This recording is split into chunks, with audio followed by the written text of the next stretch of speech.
Gurudevo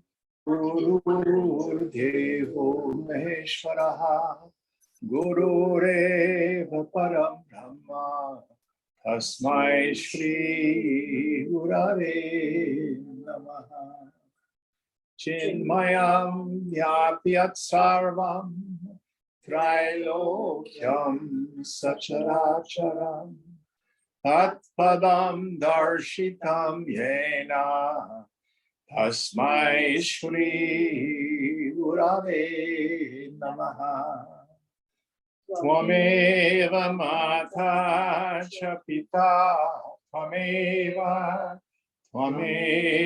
Bandhus Cha Sakha Tvameva Vedya Dravindam Tvameva Sarvam Mama Deva Deva Tvameva Sarvam Mama Deva Deva.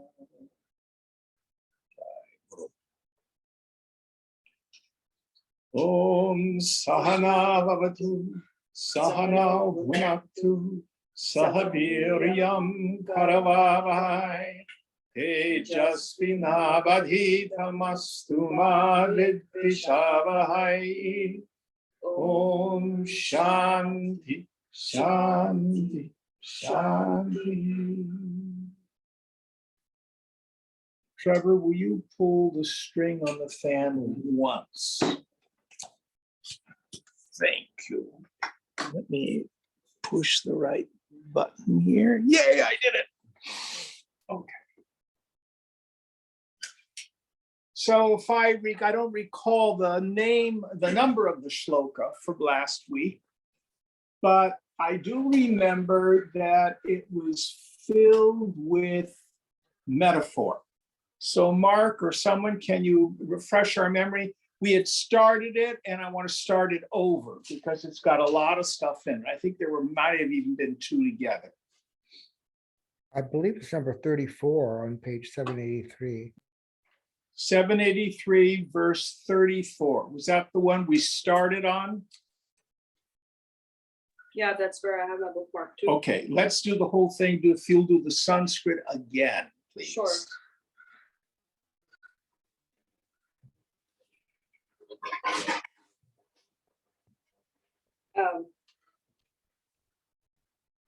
Yaya tu dharma kamartha andritya dharayate arjuna prasangena phalakankshi dhriti sa partha rajasi.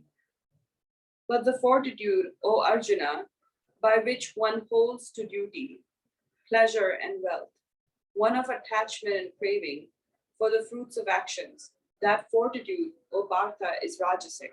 I think we've done these. Weren't we on the yakshas and the dakshinis that were the sattvic?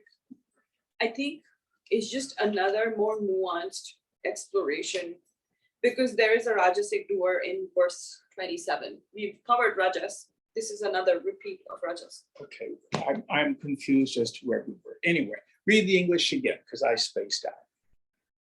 But the fortitude, O Arjuna, by which one holds to duty, pleasure, and wealth, one of attachment and craving for the fruits of actions, that fortitude, O Partha, is rajasic. So that's the kind of dhriti, fortitude, that most of us are engaged with in the world.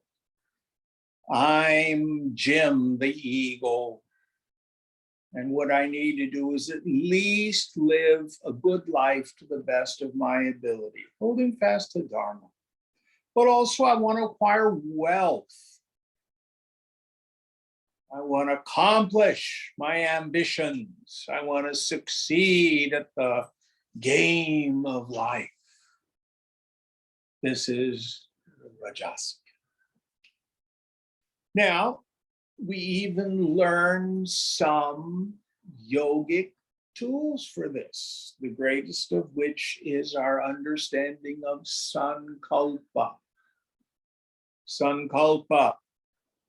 The law of sankalpa is this: any sankalpa, which is a wish, will, thought, intention, desire, consistently maintained, that's not conflicted or contradicted, tends towards manifestation, or more technically, grossification. It is the process whereby thoughts become things. And everything in this world that comes into being in our lives is the result largely of our sankalpa. There's a few that are kind of weird, like if you win the lottery. But if you have some great desire that you wish to accomplish, the key is consistently maintaining it, and it's not contradicted or conflicted. Let me give you a real live example. So I was talking with a student this week, and he's back at Dartmouth now in a master's program. He's an incredibly gifted singer, and composer, and dancer. He's like a triple threat artist. I mean, he's just really, really talented. And this is in a creative process, multimedia master's program, right up his alley. So he's back there, and all of a sudden he's telling me on the phone, oh gosh, all these other people in my cohort, they know so much more, and they're doing things that are so much more edgy and far out. And I'm not sure, if I need to change, blah, blah, blah, blah, blah, blah, blah. And what do? I say, I won't mention his name. If you want to be successful, you have to find your own voice and live true to it. That's a rule for all of us, not just musicians and artists. If you do what you think other people want you to do, or if you compare yourself to others and try to imitate what they're doing, it ain't gonna work. It ain't gonna work. But once you feel like you're on the beam, the word we have for this in Sanskrit is our own swadharma, the law of our own being. And we live true to it with fortitude, with dhriti, so that we don't conflict, contradict, and we're consistent in it. So one of the things I did say to him, I said, we'll call him X. X, you're an equity member, aren't you? That's like a professional actor. You have to do a whole lot of work in the professional field to become an equity actor. He said, yeah. He said, how many other people in your cohort are equity actors? None.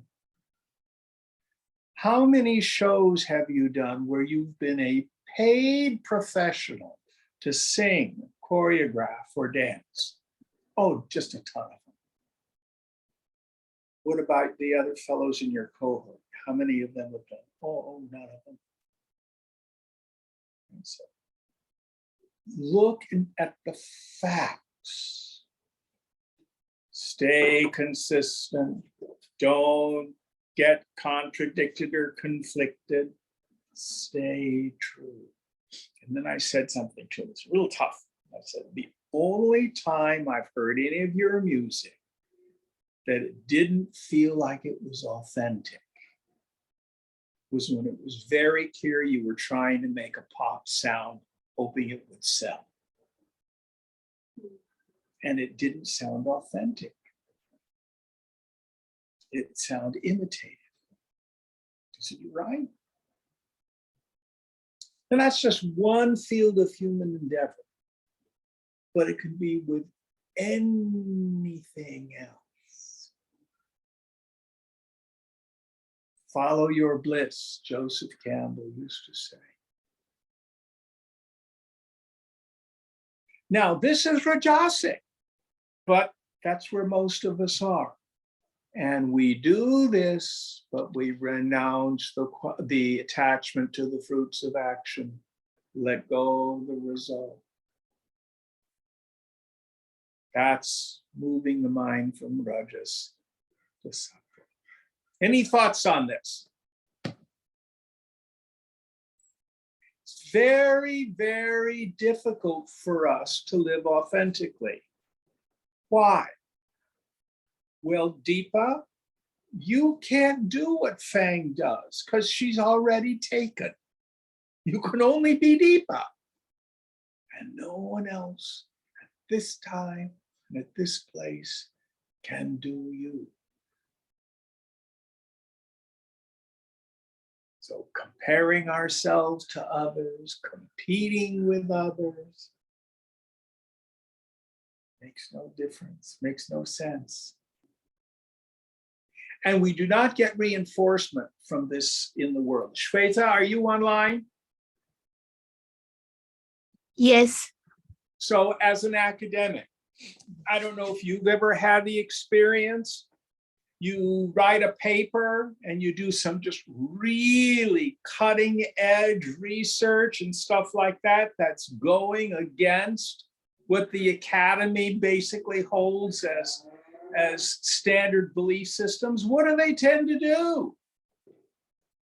Yeah, they don't accept it. No, they tear you down. Yeah, that's right. But all the great breakthroughs in science have been on this cutting edge. So you've got to be willing to step forward. And this is risky. This is risky. All right, next verse.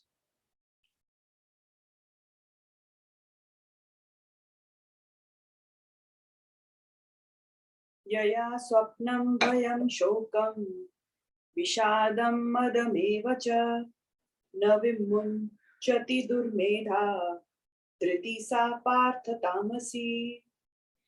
The constancy because of which a stupid man does not abandon sleep, fear, grief, depression, and also arrogance. That fortitude, O Partha, is tamasic or dull. Yes. So if, for example, you have a bad habit and you want to correct it, oh, I'm going to quit smoking the first of the year. Oh, I'm going to wait for my birthday. Oh, we put off and put off and put off and put off. Of course, your classic example is you go into a bar, you sit on the bar stool, and hear all these people tipsy telling you about the great, marvelous things they're going to do, their dreams and visions. And none of them do it. Why? Because the next night they show up and sit on the bar stool. That's tamas. That's tamas. The disconnect, the dissonance between what we think we want to do, the dreams and visions that we have, and the stuckness, the indolence that we can get caught in. Many of us have it. We can be really good in one area of our life, another area can be a real struggle.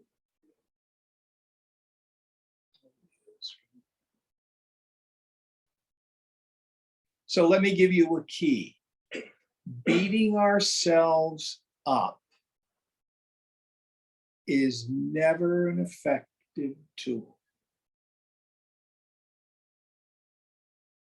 So let's say you're dealing with an issue of wanting to lose weight. And you couldn't help yourself. You were at Trader Joe's and you bought a little pint of the really good chocolate ice cream. I have some of it in my freezer. But if you go ahead and eat the whole damn carton, I haven't done that. and then go, oh, why did I do that? I'm such a failure. I'm so awful. I'm so lazy and slothful. What's the matter with me? Anybody ever have a mind that does that? That's adding layers onto the tamas of stuff that also just presses down on the psyche. It's never, never effective. We never change from beating ourselves up.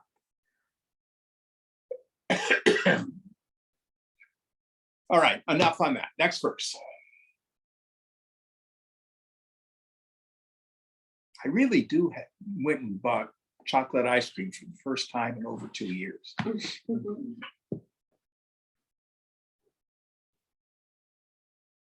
Sukham tvidanim trividhim shrunu me bharatarshava abhyasad ramate yatra dukhantam cha nigacchati.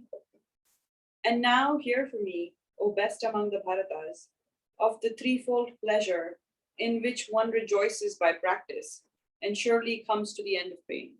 So what is it that brings us real happiness? And he's used the word sukham here, didn't he? Sukham, yeah. Yeah, sukham. I love that word. I think we get the English term or even the Latin word sucrose Really? from the same one, sweetness, pleasure, you see. That's sukham in the chocolate ice cream. Sukham, sukham. So the point is, what is happiness and where is it? So now is a good time to review the foundational teaching about happiness, without which the rest of yoga doesn't make any sense. So let's take the opposite first. Dukkha, suffering. What does it feel like to want something you don't have? It goes by many names in Sanskrit. Kama, craving, spriha, longing, vancha. I like that one. I think we get the English word want from the Sanskrit vancha, wanting. Yoga says there is no other suffering. Now that vancha, that wanting, takes a couple forms. Wanting something I don't have, wanting to get rid of something I don't like, or what I call the neurotic form. I have what I want, but I'm afraid of losing it. So I'm like a person at a banquet with a thorn in their throat. I can't enjoy. But this wanting. Now, physical pain, let's just put that on the shelf for now. But that's not what tortures most of us. Can you find any other kind of suffering? Don't believe me. Now, what do we do in our ignorance? Well, if we explore what is it that has happiness as its dharma, ooh, wouldn't that be good to know? So, for example, if we want to know about the wetness in water, that's the dharma of water, it's wet. Who here experiences wetness in water? So the dharma of fire to burn. Who here gets a burning sensation with fire? Everybody. But we don't all find happiness with the same objects or the same people, the same situations. That differs from person to person. So what is it that's going on? Now, who here is at least temporarily happy most of the time when you get what you want. But what is it that's going on? This is what yoga says. So because of my past associations, I determine what I think is pleasurable. And that can be really wackadoodle. So for example, if you have an alcoholic parent, you have a 50% chance of becoming one or marrying one. Why in God's name would someone want to marry a drunk? They may not be a drunk yet, but they have a big alcoholic personality, just like mommy or daddy. And that's familiar.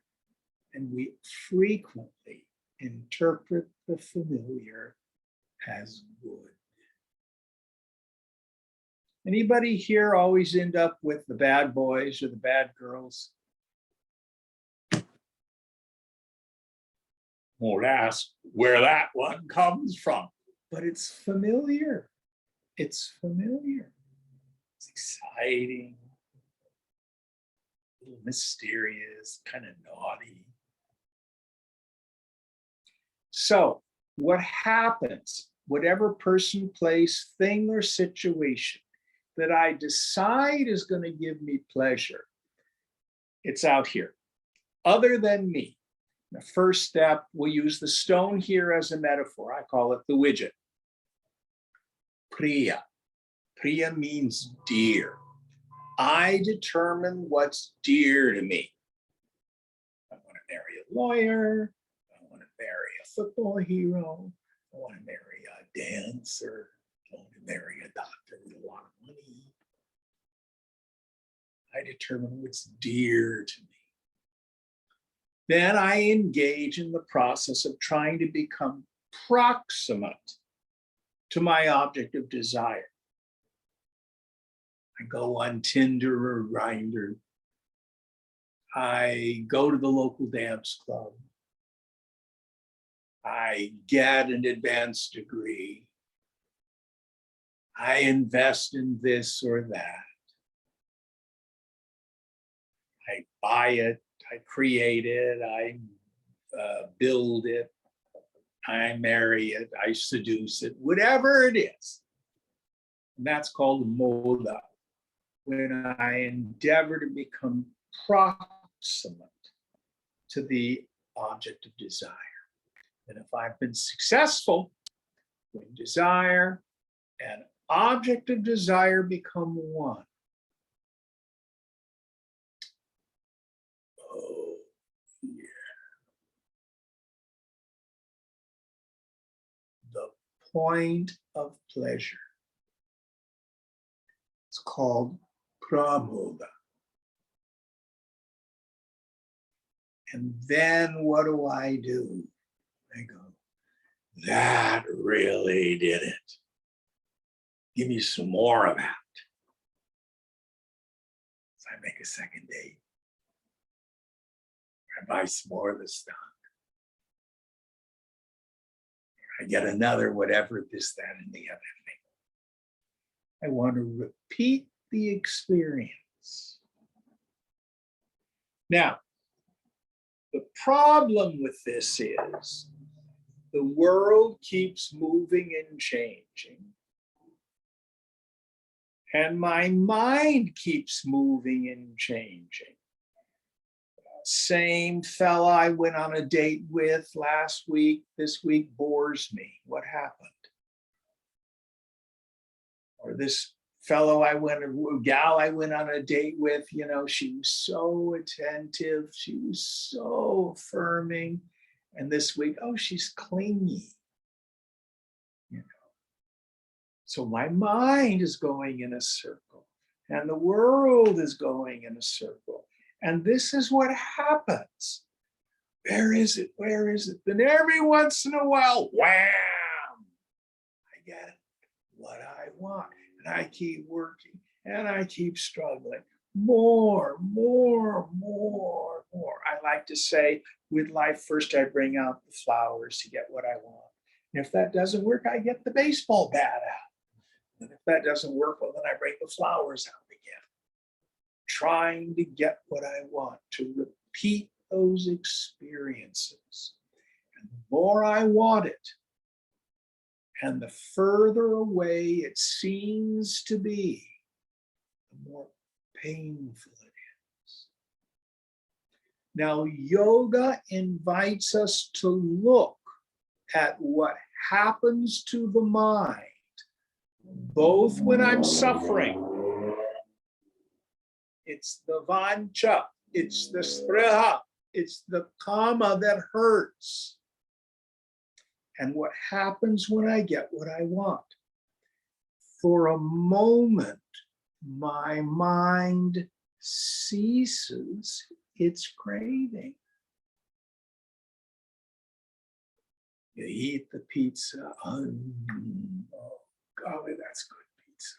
At that moment, you don't want more pizza. You got to wait till you finish the pizza. Then you go, oh, I want another pizza or ice cream. So that point of pleasure, the pramoda, is actually the direct experience of the bliss of my own self-nature. I have used the objects of the world to induce momentarily the state of desirelessness. So what we need to do is also pay attention to these points of pleasure. Excuse me. So Jim, are you saying that good food, beautiful music, and good lovemaking all do the same thing to my mind? Yes. But I get deceived and confused because of the diversity of the sensory experiences. My tongue, my ears, my skin, emotional connection, whatever it is. And I do not realize that it's really myself. So this is the first and most important exercise, assignment I can give you. Watch your mind. This is called Sakshi Bhava, taking on the attitude of the witness. Watch your mind when it's extroverting into the world, wanting, wanting, wanting. Watch your mind for those moments, God, when I get what I want. And so frequently, I like to say it's 95 cents worth of work for a nickel's worth of pleasure. And when I find myself suffering, notice how boring and repetitive it is. You hear me do this so many times. Who here had a crappy day this week? Tell me this is the first time you felt like that. It's the same issue, only the names and faces change. It's not out there. It's my mind. So what we want to know is this is the deepest understanding of the word ananda. The three great words the scriptures use to describe the self: Sat, Chit, Ananda. Sat, pure existence, I am. Chit, I shine as the prakasha, the light of pure awareness. Ananda, the fountainhead, the source of all happiness. So when I get a taste of my self-nature through an object of the world, we call that a mediated experience of myself. I am dependent on a particular medium to get my mind into the state of pramoda, point of pleasure. What yoga teaches us is how to have a non-mediated experience of myself, an immediate experience that is not dependent on the world. This is why we call it moksha, which means freedom. It's liberation. I'm no longer tyrannized by the afflicting power of craving.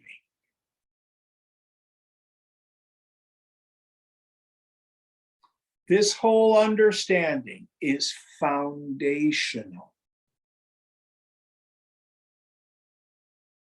Otherwise, Shankara will say the mumukshu, the person who seeks liberation, needs to develop mature dispassion for the objects of the senses. Why? Because you'll be a goody-goody. No. Because if I understand that my addictive relationship to the objects of the senses is what's torturing my mind, then I get the mature, insightful desire to be free from desires.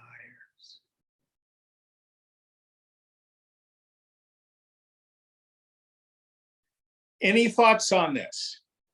I didn't make this up. It's right there in the scriptures. If you want a very clear review of this, go to Adi Shankara's Viveka Chudamani in the section on the Pancha Kosha, the 5 koshas, and review his discussion of the Anandamaya kosha, the bliss sheath. All right, with that in mind, next verse.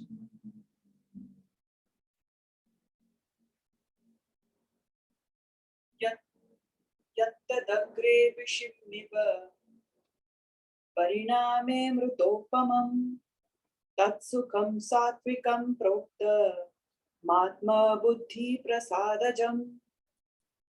That which is like poison at first, but in the end like nectar, that pleasure is declared to be sattvic or pure, born of the purity of one's own mind, due to self-realization. Yes.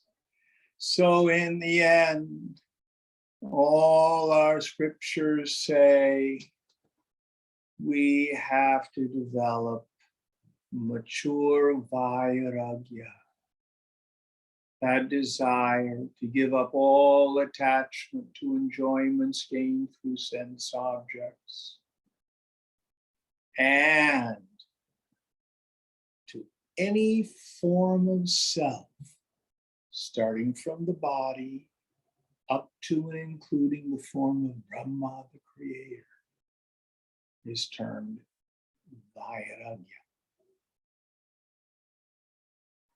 In the beginning, it's painful and my mind doesn't like it. It goes, wah! Let me give you a very real worldly example of this. So I'm working with this woman whose doctor told her that she must stop drinking because it's destroying her liver. Now, she's no kid, she's 50. She doesn't really think she had a drinking problem. She just drank vodka all day long. A lot of it. I can drive better when I'm a little drunk. I'm not anxious in a job interview when I'm a little drunk. I can deal with my family when I'm a little drunk. Her mind is telling her, if you had my problems, you drink too. Her psychiatrist has got her on 2 antidepressants, anxiety medicine, gabapentin. She's on some benzo, I can't remember what it is. And I can't, just a whole handful of drugs. And she's convinced I can't live without alcohol. And there's doctors saying you can't live with it. So what does she need to do? Put the plug in the jug. Stop it. And the detox will be difficult. I suggested she go to a rehab, go through a medical detox. She's got all these other things going on.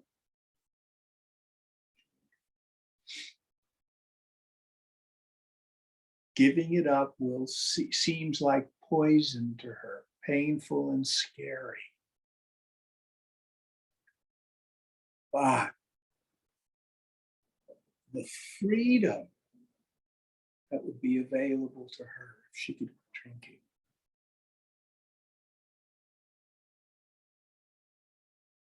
Her mind tells her, if you had my problems, you'd drink too. And what I tell her is, the problem is you're drinking. There's a wide open world out there. Now, that's only a very extreme example. But all of us have it. I'm convinced I have to have a partner. I'm convinced I have to be rid of the partner. I'm convinced that I need to have a job with a title. I'm convinced that I need so much money in order to be secure. I'm convinced I need to live here or there. And our minds tell us, I need it. And yoga says, it's the needing itself that's the problem. And in the beginning, because the mind is a creature of habit, you're going to go through withdrawals. Well, I just need some release. I just need some relief. Knock yourself out. Go ahead. But that's like the person, oh, I've got the shakes because I didn't drink. Maybe if I just have a Bloody Mary, just one. Go ahead, knock yourself out.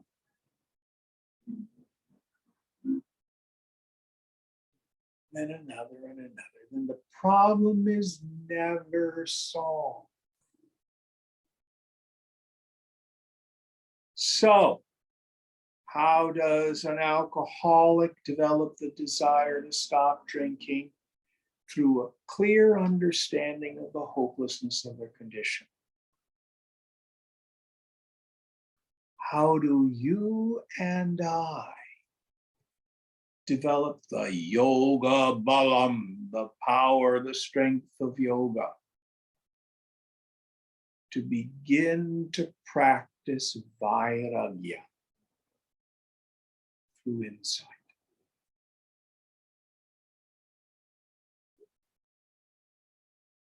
Viveka, Vairagya. What is Viveka?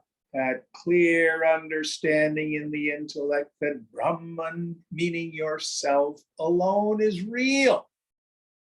It's going to deliver the goods. And the phenomenal world in the end is mithya. It's illusion. Fake news. We all know today how many people can believe in fake news.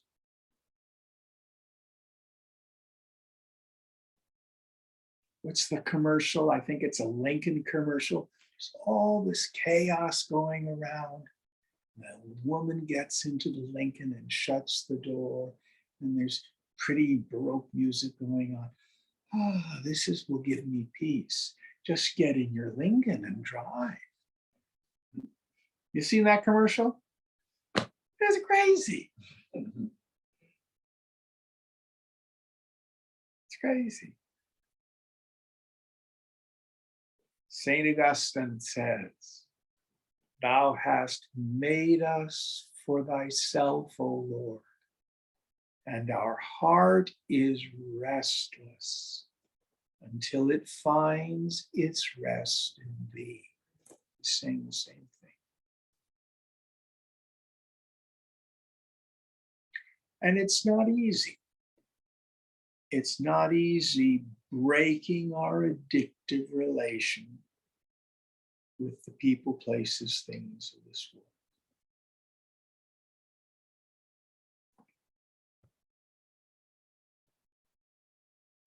So we were talking before class about, do you have to be a celibate?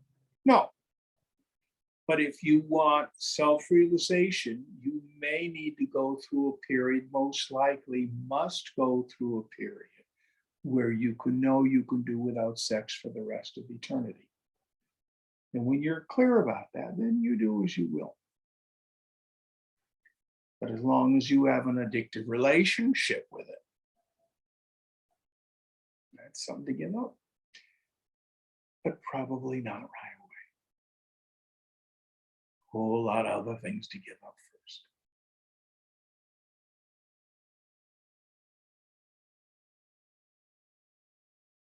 Any questions about, yes, question? Yes, I was going to ask about work. Can you comment on the addictive relationship with work? Because I feel I suffer from that. Yes. Now, the problem is you have a duty. You know, you have a commitment to your job. I assume that your income is necessary for the family, etc. So you have a duty. You don't neglect your duty, your niyatam karma, you see. But what you do is you learn to give up your attachment to it. So in Shankara's definition, he says that desire to give up all attachments to enjoyments gained through the senses. Now, what will happen, Shveta, is the world will keep bringing a situation to you karmically till you let go.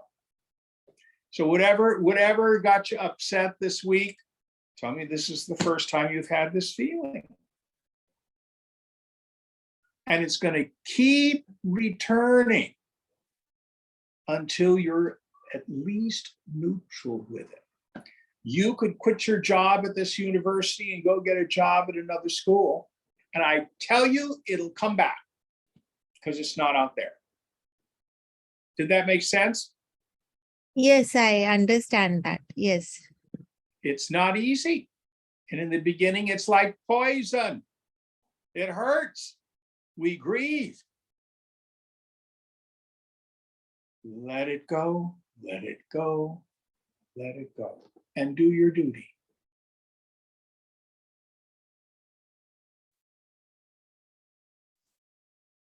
So that which in the beginning tastes like poison, but in the end tastes like nectar.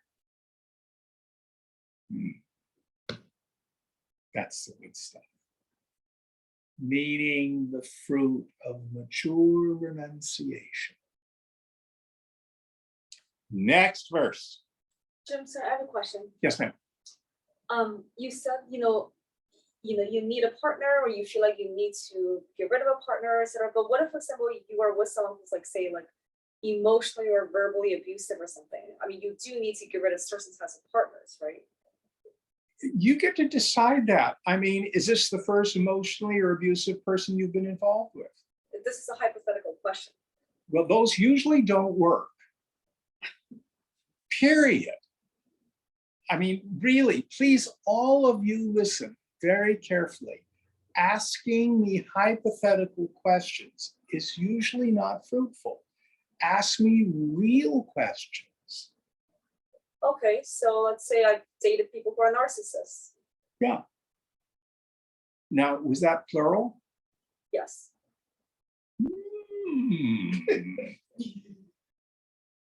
One narcissist, bad luck. Two narcissists, coincidence. Three narcissists, guess who's got the problem?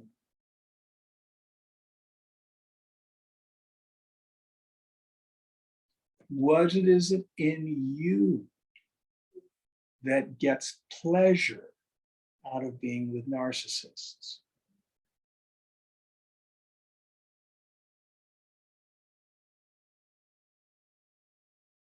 So your point is, there's still something that I need to do on my end. Or let go of on your end. But that doesn't negate that you might also need to get rid of the person you're with too. I can't tell you that. Okay. All I can say is you need to let go of whatever is the attachment that you have to that relational dynamic. Mhm. You're getting something out of these relationships. Right. Now, it's probably, at one point was a survival mechanism, and later now it becomes a problem, a klesha, an affliction. That's how most of these things develop. Mhm.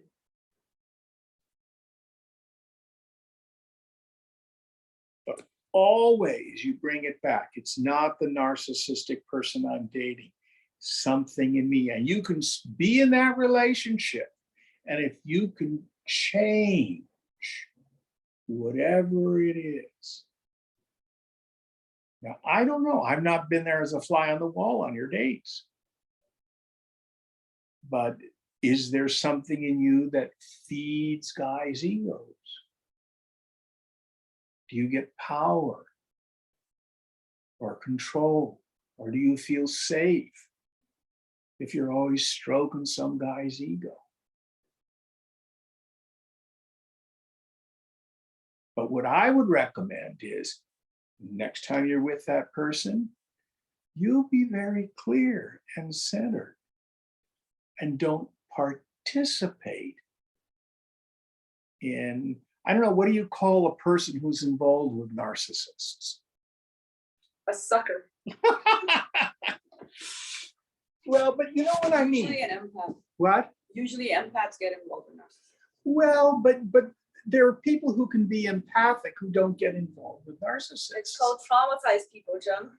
Well, whatever it is, there's some klesha, there's some affliction, there's something in you that they find attractive, and something in you that finds them attractive. You wouldn't have gotten together with them. Mhm.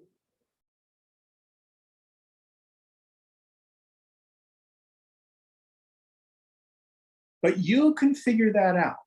And what you do is when you're with that person, you step back into the viewpoint of the witness, watch your mind. See what it is. Are you afraid of being rejected? Are you afraid you're not lovable if you don't feed some guy's ego? I have no idea. Like I say, I'm not a fly on the wall on your dates. Always, always, always, if I'm disturbed, no matter the cause, I'm the one with the klesha, the affliction. I'm the one with the attachment. I'm the one with the identification. If I go through life saying, oh, my bad luck, I picked the wrong person. Oh, my bad luck, I have the wrong boss. Oh, my bad luck, I have the wrong roommates. You know, and we can go through an entire life thinking it's other people, and nothing really changes. Except we might end up very alone.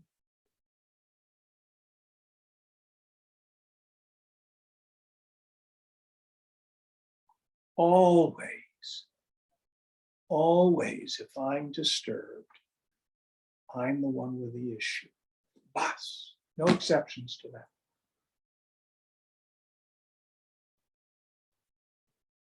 Now, that tastes like poison in the beginning. But when I can let go of being the victim in life and take responsibility, then I have a chance at freedom.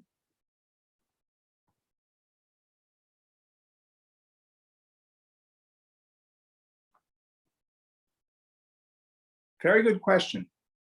And thank you for your vulnerability and your honesty. Thanks, Jim. And you're not the only one who does this. Here's another point. Please understand that we are far more alike than we are different. And if there's something that's afflicting you, chances are most of the people in the room have a similar issue. All right, next verse. How are we doing on time? Okay. I don't know where I got the idea that we were on a completely different subject. And it must be from another class. You get me to do 5 classes a week. All right.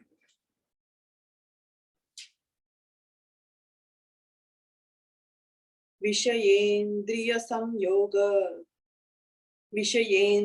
samyoga yattadagre hrutopamam pariname vishamiva tatsukham rajasam smritam. That pleasure which arises from the contact of the sense organs with the objects, which is at first like nectar, but is in the end like poison, that is declared to be Vajasi. Yes. So here Krishna does this wonderful play on words. So the vairagya of the prior verse, which at first hurts, but later gives freedom. Now we have the opposite. So that rajasic pleasure means, give me what I want. This is called bhoga. Bhoga is a philosophy of life where in order to maximize my happiness, I satisfy as many desires as possible. The vast majority of the people in the world practice bhoga. And the end result of satisfying as many desires as possible is more desire. Back to our dynamic. Priya, I decide what's desirable. Mula, I get proximate to it. Pramoda, I have that point of pleasure. And after the fact, my mind engages in what we call chintya.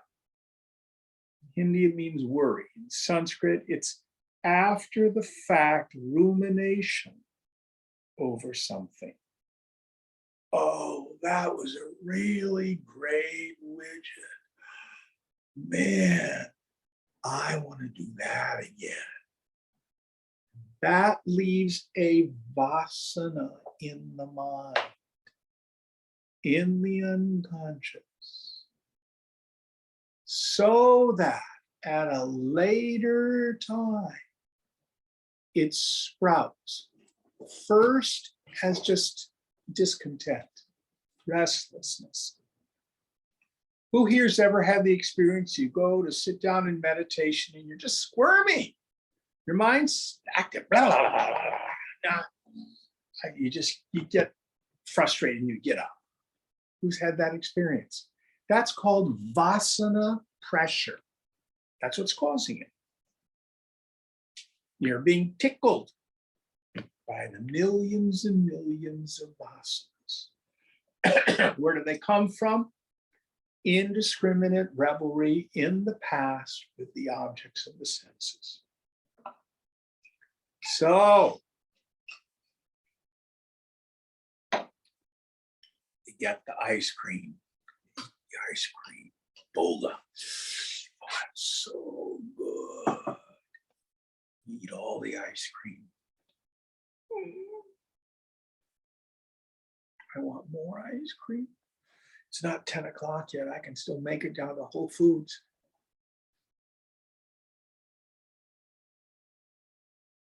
And 20 pounds later, oh, I can't fit into any of my clothes. It sucks. Oh, my knees hurt. My back hurts. I can't breathe. In the beginning, for a moment, nectar Amritam. Later, please. I have a question. Yes, sir. So that's an extreme case of as soon as I eat ice cream and finish it, I want another one. So I immediately want to get it. I mean, there are also other cases where I do it in a more appropriate way, where it's not. I don't want it all the time, but yeah, sure, if it's there once in a while. It's only a matter of degree. So it's the same thing then. Always So the all same. enjoyment from All enjoyment with the senses where you attribute pleasure to the object instead of yourself will leave an impression and is conducive to bondage. But if I recognize that, does that mean I would stop doing that, or can I still have ice Okay. cream and recognize it? So the yogi practices yoga. The bhogi practices bhoga. Oh, that's a great widget. Give me more widgets. The yogi desire arises in the mind. Gee, I think I'd like a widget tonight. I can let it go. And if the universe brings the widget around, hello, widget. I think I'm going to dance with the widget tonight. Oh, that really stopped my mind. Krishna.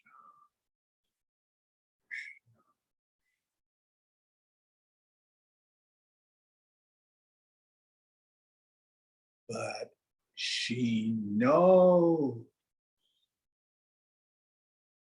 that it's just a mediated experience of herself. Few of us are willing to be that conscious. Is the nature of the pleasure different in that case? No, it will be the same. It's the same. It may even be more intense.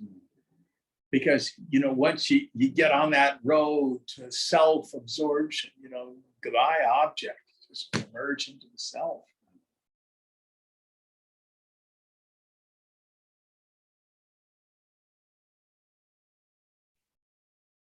Was that useful, Santosh? Yeah. Let me tell you a real experience. This was like one of the last or second to the last camps that I did with Swamiji. We were up at Krishnalaya and we were out on the lawn in front of the house. He had a kind of a chair he'd sit in. There were maybe 20 of us sitting around for satsang. And he was a diabetic and insulin dependent. So he was not supposed to have sweets. And someone brought him one of these little kind of small little Hershey's like you give out on Halloween. So he takes it. He stops the middle of the satsang.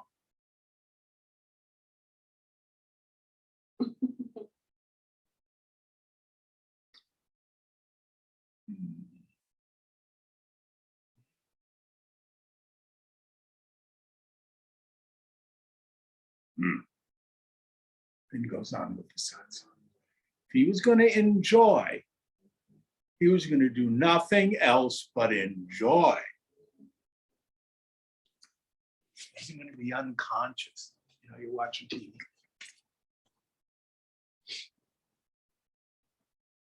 Knowing. But if you do that, and you understand that whether it's beautiful music, or whether it's a piece of chocolate, or whatever it is in life,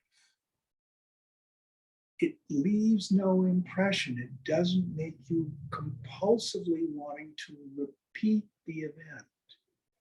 And this is also why meditation is so important, because meditation will give us a non-mediated experience. Because the mind will return to the experience that's given us the greatest joy. And if it's sex, guess where your mind's going to go, no matter what your theories are. If it's the approval of your peers, that's where your mind's going to go. You can't help it. Now, the cool thing, sometimes it's because of time we've spent with the Guru. Sometimes it's in our own meditation. Sometimes it's on a retreat. But we'll get these blissful moments.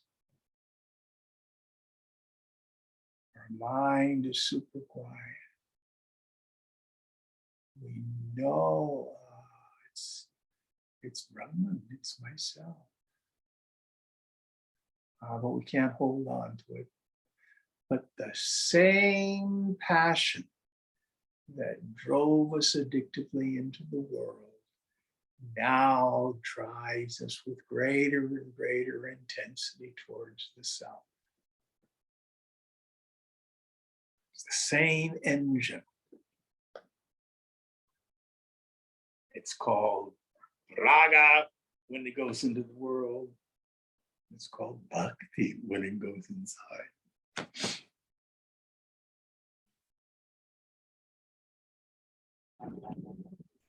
But we don't want to rationalize.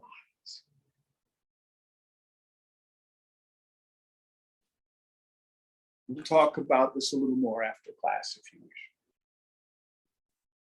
Any other questions about this? Because it's really important. For the sattvic pleasure, what in the beginning tastes like poison, but at the end is nectar. The rajasic in the beginning tastes like nectar, but in the end deepens my addictive relationship with life, further digs the grooves of vasana, and I'm tormented by kama, spriha, anja, trishna. That's the word that Buddhists use a lot, thirsting. Really important to understand this.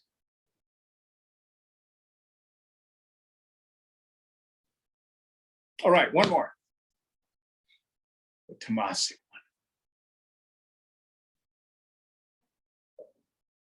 Yadagre chanubandhe cha sukham mohanam nidra lasya pramadotyam tattamasa mudahritam. The pleasure which is at first and in the sequel, the pleasure which at first and in the sequel, deludes the self, arising from sleep, indolence, and heedlessness, is declared to be tamasic. Yes, so when we engage in things that are painful and we think that they're pleasurable. Of course, the classic example of this is like the crystal meth addict, you know, who's recovered, maybe put together some time free from addiction, and the insane thought comes, I can do a line or shoot up with impunity. Knowing every time he does it, he ends up getting 5150, going to a psych hospital, ruins his health. Or in a subtler form, let's say maybe you know someone who habitually gets involved with abusive partners. Why do they keep going for these kinds of people? It's painful in the beginning and it's painful in the end. So I always like to tell the story that comes out of Dante's Divine Comedy, and it's in the Inferno, the third book. So Dante is taken down to the entrance to hell, and there's the river Styx, which is the river that divides the upper world from hell. And Charon, the boatman, is there, and all the souls of the damned are lined up on the shore of the river Styx, waiting to get into hell. And they are gleeful and excited. They can't wait to get into hell. I'll give you another real live example.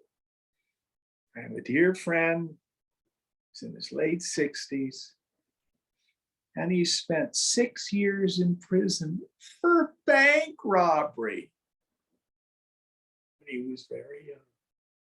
Did you say he's a dear friend? Pardon me? Did you say he's a dear friend? Yes.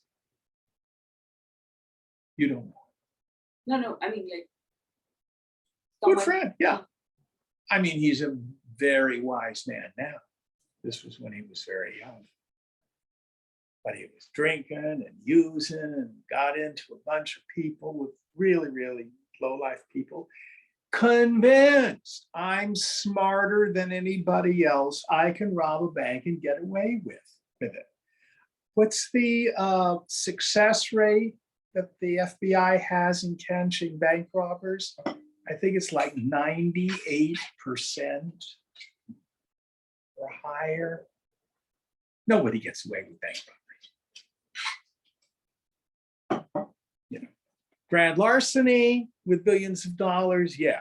Rob a bank for $10,000, they'll get you. He knows this, but he did it anyway. That's tamasic happiness. When we do stupid things, usually even knowing better, thinking, no consequences.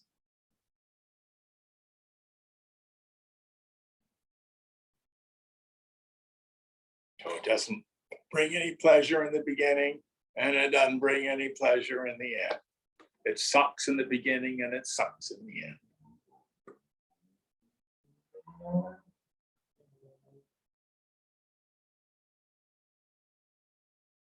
So these are the three ways of looking at happiness or pleasure, sukha, through the lens of our three moods. Any thoughts on this?